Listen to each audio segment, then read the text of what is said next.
Pues si no lo hacemos, mal iremos, ¿no?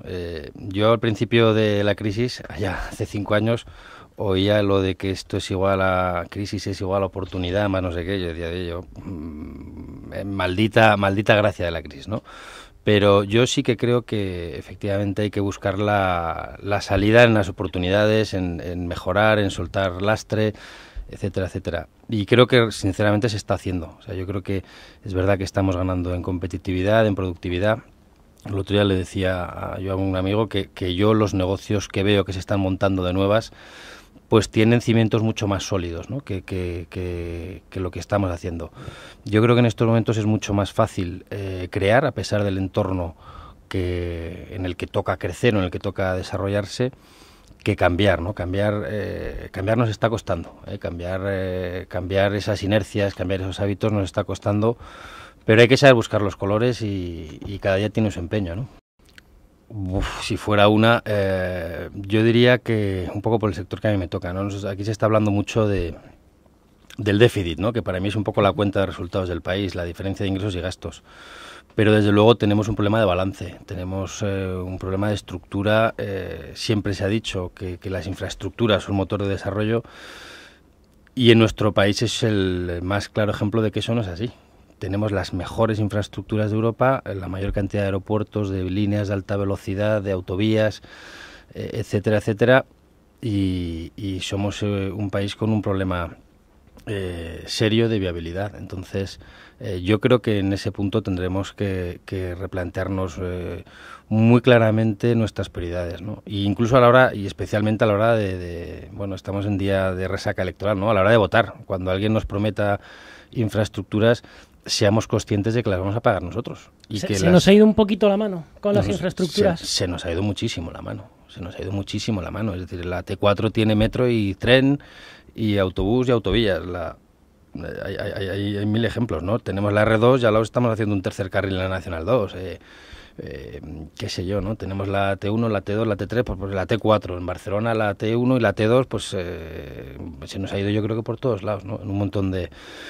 En un montón de infraestructuras que están ahí, que hay que mantenerlas, ¿no? Y que hay que pagarlas durante muchos años.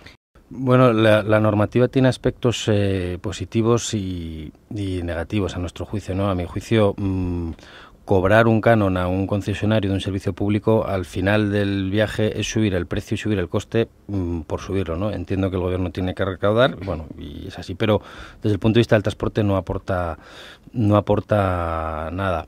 Sí que hay cuestiones como la flexibilidad a la hora de fijar tarifas, que yo creo que aportan una cierta modernidad, que bueno, no hay grandes cambios en cuanto a lo que había, pero realmente es que el sistema de transporte de viajeros en España por carretera funciona muy bien, sin ningún tipo de ayuda, sin ningún tipo de subvención. Es decir, el Ministerio de Fomento no subvenciona ningún servicio deficitario de transporte por carretera. El ferrocarril sí que lo subvenciona y no poco, tanto la infraestructura como la gestión.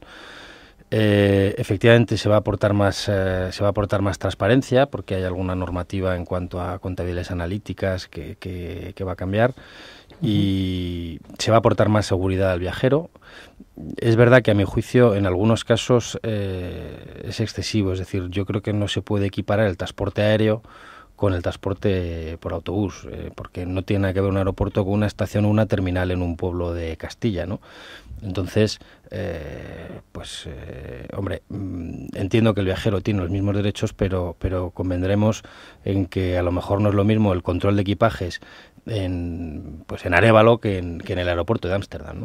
Pues entiendo que sí, que habrá que optar por una u otra, o por uno u otro modo, pero teniendo en cuenta que el autobús llega a muchos sitios donde el ferrocarril ni llega ni se le espera, sencillamente porque no hay una vía, Entonces, yo creo que sí que habrá que optar por un modo u otro, o por modos complementarios, porque no olvidemos que la alta velocidad, en principio, no está concebida para tener unas tarifas asequibles por todo el mundo, ¿no? Otra cosa es que la política comercial y tarifaria de Renfe pues sea caótica y esté subvencionada por el gobierno, ¿no? Pero claro, al final de Madrid a Valencia pues tendrá que haber un medio de transporte asequible para el estudiante o para el parado o para la persona que no pueda pagar 80 euros. Si lo que me quieren decir es que el AVE va a costar 30 euros, pues entonces tenemos un problema, porque hemos construido un sistema de transporte que es el más caro del mundo, que precisamente por esa razón no está implantado en los países más caros del mundo, y tenemos más AVE que Japón ya, y estamos construyendo más vías. Con la densidad que tenemos aquí, claro, si los billetes de AVE van a ser a precio de autobús, pues yo creo que tendremos un problema serio de déficit, ¿no? Entonces, que habrá que complementar, pues sí que habrá que complementar, ¿no? Probablemente hay destinos que no tiene sentido poner trenes baratos, trenes regionales con ocupaciones del 10, del 15%, ¿no? Es decir, ¿por qué hay que subvencionar con 30 euros un billete de AVE o por qué hay que por el coste o porque hay que subvencionar con 30 euros un billete de regionales porque no hay demanda, ¿no? Bueno, eso es lo que dicen los manuales, ¿no? que si aumentamos la renta disponible de las personas, la gente, las empresas, pues dedicarán sus recursos, los recursos escasos, a cosas eficientes. Lo que pasa es que es verdad que estamos en la Unión Europea y que parece ser que todo el mundo anda por encima del 20% en IVA. A mí lo que me ha parecido dramático y un error garrafal es aumentar las cotizaciones sociales. Una de las estrategias de salida de la crisis de España tiene que pasar por la exportación y, claro, mermar la productividad de las empresas españolas subiendo los costes salariales vía impuestos al trabajo, cuando eso sí que está demostrado que tenemos una de las cotizaciones más altas de Europa, me parece un error garrafal. Se dijo, vamos a subir el IVA, vamos a bajar las cotizaciones a la seguridad social. Ha subido el IVA, no solo no han bajado las cotizaciones, sino que han quitado las bonificaciones y eso está teniendo unos costes muy importantes. Entonces yo entiendo que un sector como el turismo en España, un sector como el automovilístico, ¿no?, que está exportando un montón de coches, todo el sector industrial, pues le vendría muy bien bajar sus masas salariales un 1 y un 2% y así facilitar la contratación. Es que tenemos un impuesto al trabajo del entorno del 40 y tantos %. Entre lo que paga la empresa y lo que paga el trabajador por trabajar, crear un puesto de trabajo,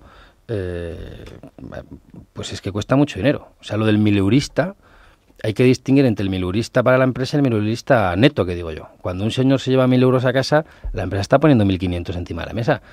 Y eso a mí me parece una barbaridad. Entonces, ¿que hay que aumentar la renta disponible? Pues yo estoy totalmente de acuerdo, ¿no? Lo que hay que hacer es un poco lo que decía, quitemos gastos superfluos, quitemos consejos económicos y sociales y zarandajas para que la gente se lo pueda gastar en lo que ella quiera y en lo que realmente produce, ¿no?